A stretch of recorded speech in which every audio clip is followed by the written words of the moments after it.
occasionally they're wrong, but it's very rare. I would look at the metaverse just to start at the top and go backwards. Number one, I would look at it as pretty much a virtual certainty. In some shape or form, the next evolution of the internet, how we act, how we go online, how we shop, how we live our lives is going to be intimately connected to whatever this metaverse looks like.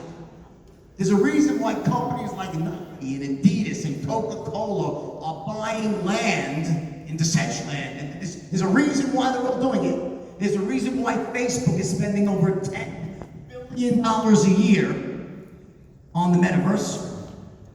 And I know an insider there who's very high up at Facebook. And I can't say his name because he has a confidential agreement, but he told me in confidence, and I'll give you the vague points here. He told me that what they're building there in Meta is shocking. Shocking. It's far more immersive and more fantastical than you would ever imagine. You're going to be shocked when it comes out. They're spending $10 billion a year and going up. And from what I hear, all the major corporations right now are throwing money at it in Facebook to do joint ventures. It's going there. This is where the money's going. It's where the world is going. How it's going to look, I don't exactly know. I'd be lying to you if I said exactly what it's going to look like. So I would look at it like this. Imagine it's in the 1800s. And the richest people in the world, they're all doing what? They're putting down railroad tracks across America. No one knew that all these towns would pop up and superhighways and all of this whole, ecosystem of human activity would pop up around railroads, but you knew that something awesome was happening. That's what's happening right now. We're living in an incredibly exciting time. Seriously. I've been around for a long time, guys. I'm older than I look. I've been around for a long time. When I got down to Wall Street, we didn't even have fucking computers on desks. They had something called a Quotron, quotes that came in and then that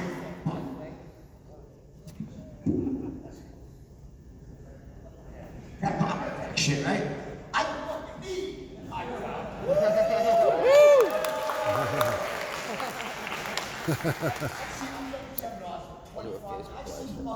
know a place where there's no stage set up, there's no microphones. I don't give a fuck.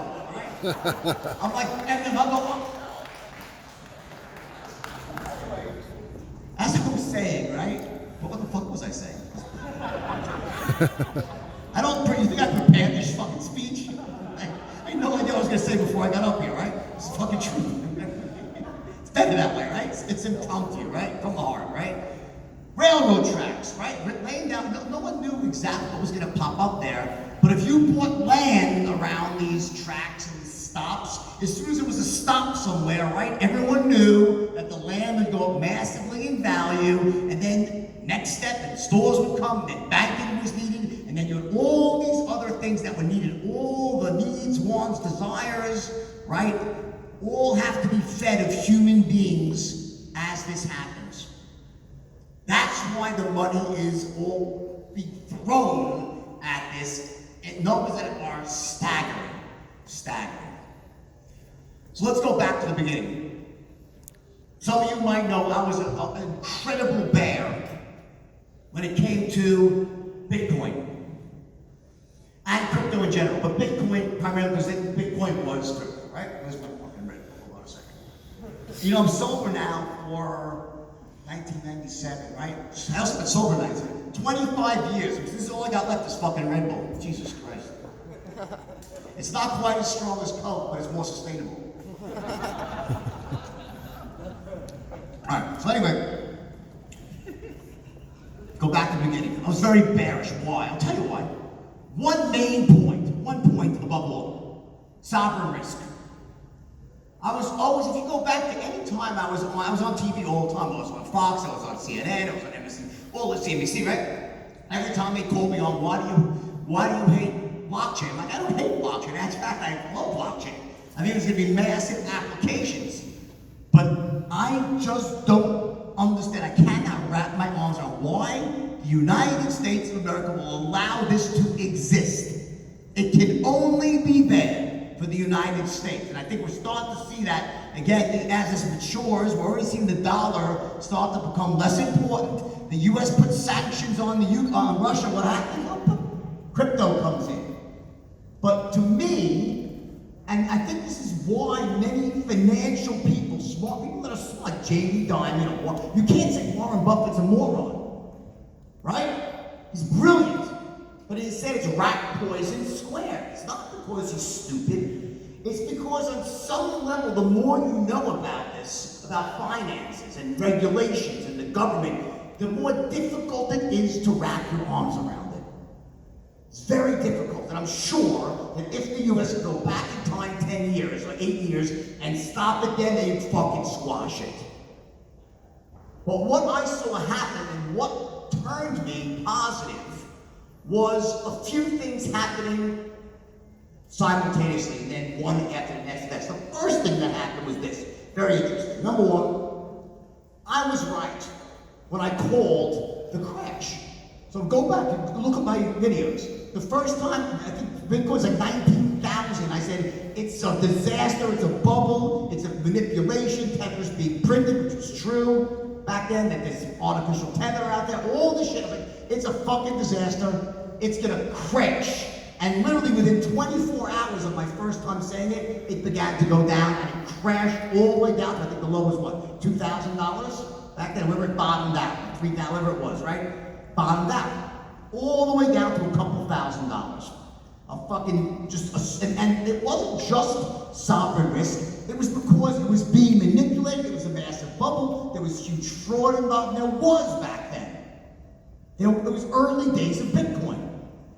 And there was a lot of things going on that were just disasters. You know, if you think there's hacks now or exchanges collapsing now, back then it was 10 times worse. If you go back a few years, it was nascent. So it was a combination of, I'll tell you why I was so negative. Sovereign risk was the big one, like there's just no way the US government will allow this to go on. And we saw it happen in China. They put their foot down. China, because they're totalitarian, they can do whatever the fuck they want. Well, there's still some shit going on there, but not nearly like it was.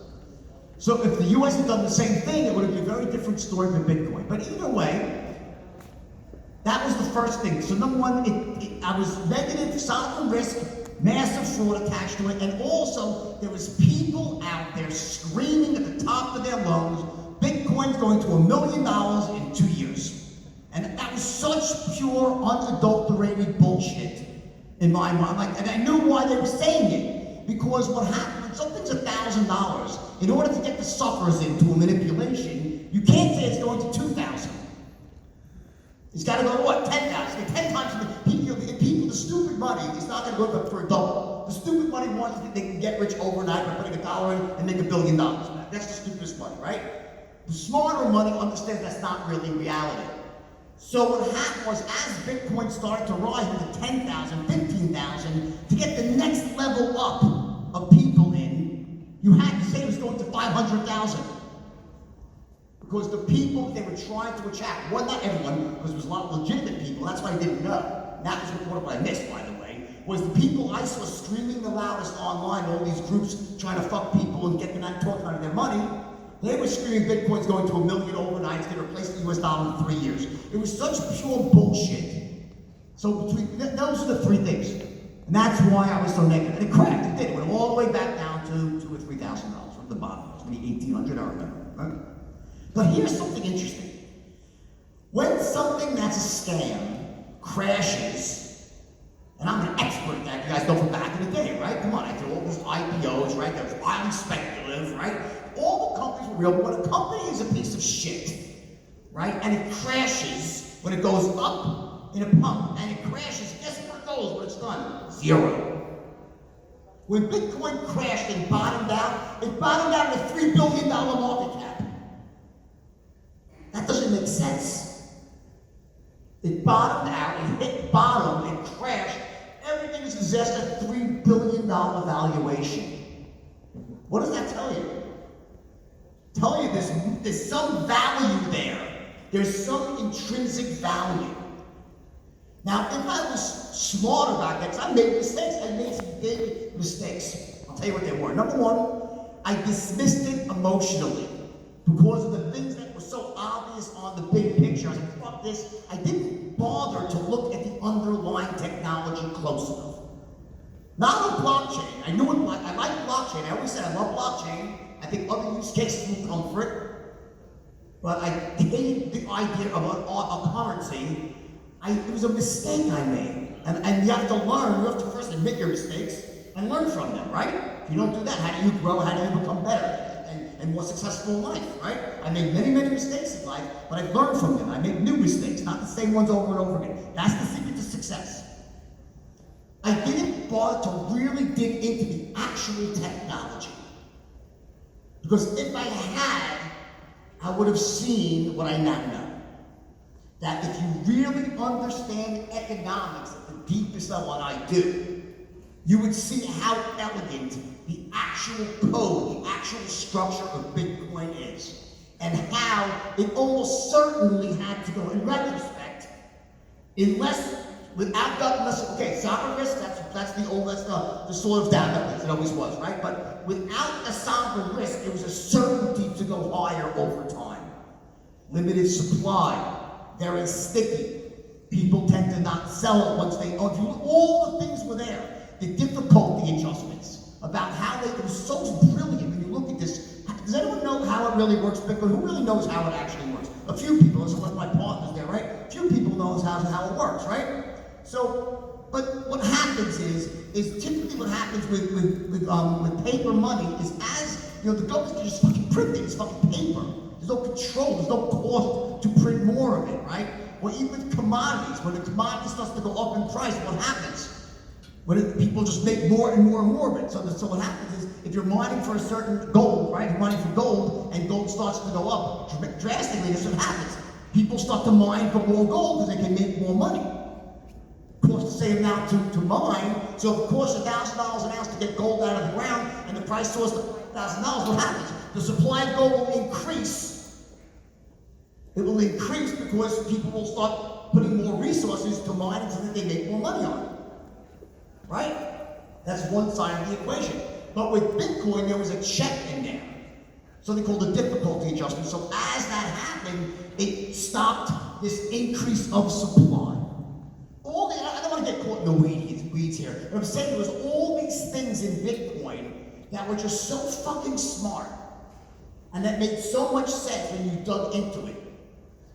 So once I actually got over this initial shock, so let me tell you how I actually got back into Bitcoin. The second life bit. So when I went down, everyone hated it, right? Ethereum launched, I still wasn't looking, I was just really negative on it. Then I met a guy named Robert Beadle, who's a good friend of mine. He's a big force in the industry, right?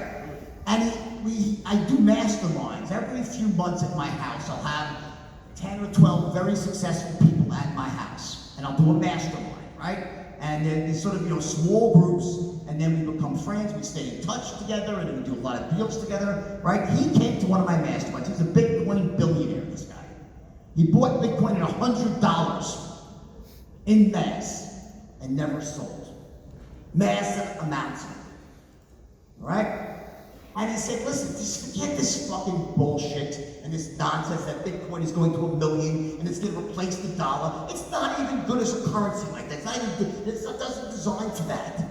Bitcoin is digital gold. It's digital property.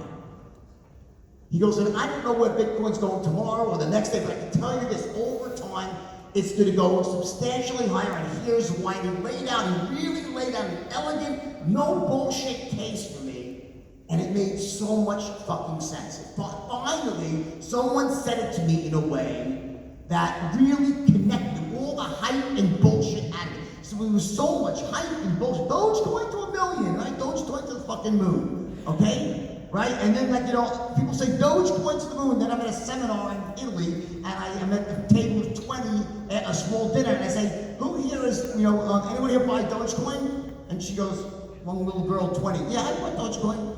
Did you make money, lose money? I lost every penny. I put 20,000 in. Why'd you buy? Because Elon said so.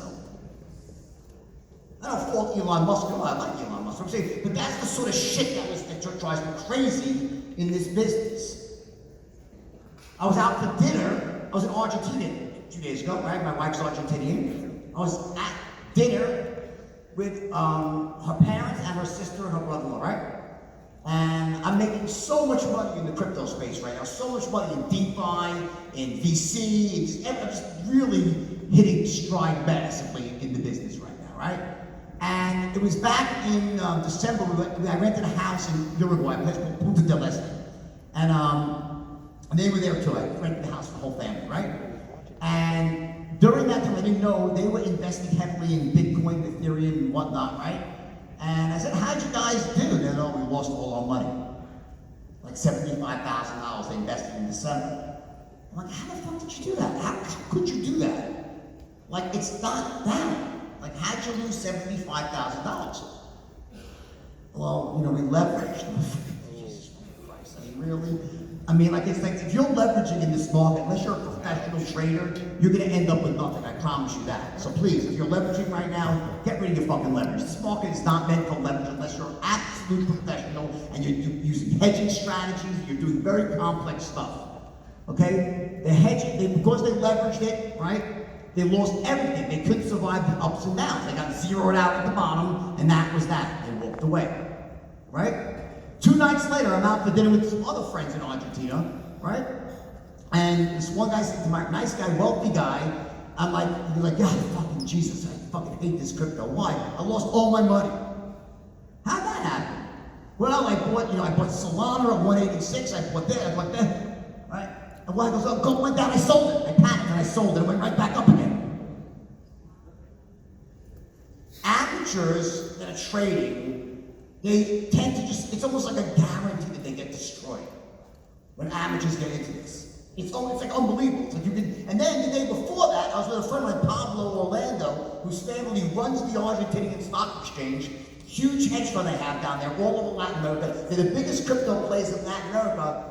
He's made more money in the last 60 days than you can fucking count. Because he knows what he's doing. I will tell you this, I've never seen a better opportunity to make money at something in my life than cryptocurrency now. And I'll tell you why. If you know what you're doing, and there's never a guarantee, just remember that. There's never a guarantee to anything. I lose sometimes too, never guarantees, right? But I've never seen an incredible, it's almost like it's paved, it's constructed to make massive money. And I'll tell you why. We don't have a board here, that's fine. I'm going to explain to that board. Let me tell you how the stock market works. The stock market works, if you want to take a company public in the stock market, what you have to do is you're a small company, right? And you want to raise money. So you go and get some seed investors, right? And you put money into a seed round. And they raise a couple of $1 million, $3 million, whatever it might be, right? Then after you do that, this company starts to grow a bit. You go out and you raise a Series A. And they raise